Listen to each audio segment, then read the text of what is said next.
like, subscribe, and leave a comment.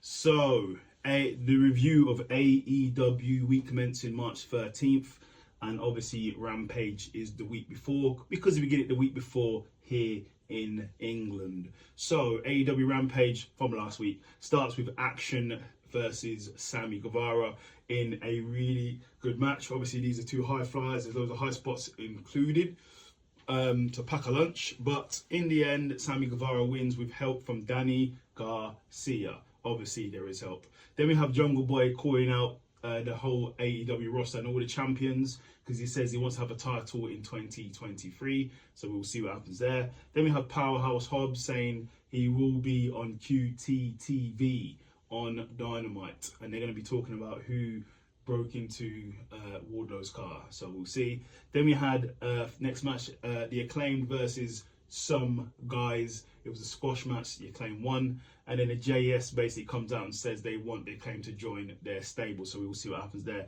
Then we have Jericho saying it's going to be a triple threat trios match on Dynamite in Canada.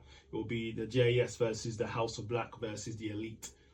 So we will see what happens there. Then we had Preston versus Konoski in a good match. Solid match being the end. Konoski wins. Then we had Swerve basically calling out Keith Lee, saying he's injured his affiliates, but he's still going to get him. Watch his back. Hoodies, stay up. Then we had Mark Briscoe in the ring. Obviously, he's a tag team champion on his own. RIP, because his brother passed away. Jay. So he's basically said he spoke to Tony Khan, and at the next Ring of Honor pay-per-view, they're gonna do a ladder match for the ROH World Championship, well, Tag Team Championships, I should say. And the first contestants involved in the match will be the Lucha Brothers. So we'll see what happens there, and we'll see who the rest of the participants. Then in the main event of the evening, it was Nyla Rose versus Rio in a really good match. But in the end, Rio won, and then she was beaten down. And then Tony, Saraya, and Tony Storm, Saraya, and Ruby Soho came and beat her down. Yeah, great. Then, as they do. Then we go into the Dynamite. So Dynamite starts off, really good segment. Starts with MJF celebrating his birthday bar mitzvah style. He has a bar mitzvah a stool. He has the thing on his head. There's a little, they have the dancing and dance, the normal ritual. And then who comes out? Who comes out first? Jungle Boy comes out. Then as Jungle Boy was about to say something, Sammy Guevara comes out. And then who came out to an ovation? Darby Allin comes out. Basically, the gist of it, all three of them was basically saying, explaining their story, where they've come from. They've been grinding, they've been crawling, scratching and crawling to the top to be noticed, to have time on TV, while MJF had been handed everything on a silver platter, and they want a shot at MJF. And MJF was basically saying, look, we're the four cornerstones of AEW, but at the end of the day, there's only one that can hold it up, and that's me.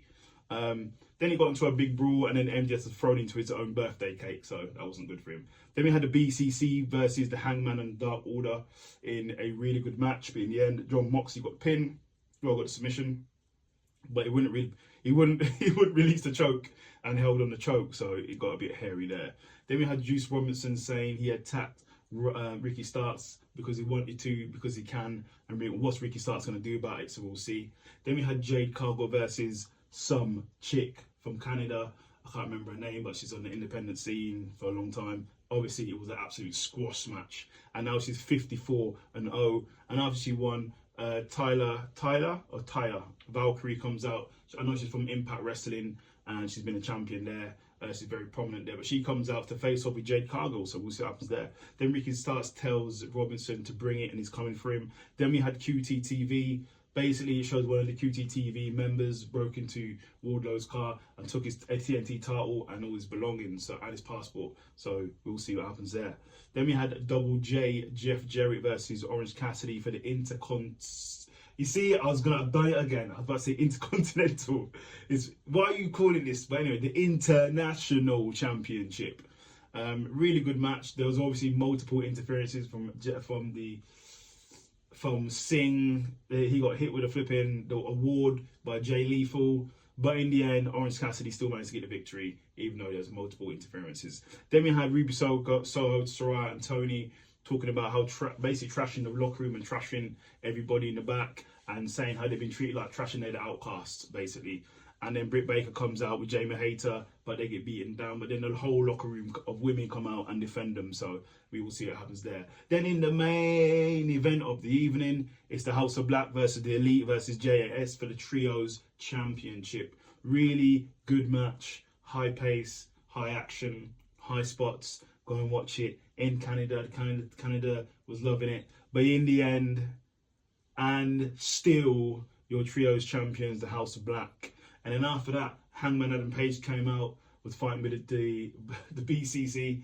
And then what was happening, there's a little stare down because Hangman Adam Page thought he was on his own, and the BCC was staring down Hangman Adam Page to beat him down. But what Hangman didn't see behind him, it was the Elite was behind him, backing him up. Because if you remember, Hangman Adam Page used to team with Kenny Omega when he was going through that drinking spell. But yeah, good show. Go and watch it. I haven't seen it. But like, subscribe, and leave a comment. Thank you very much.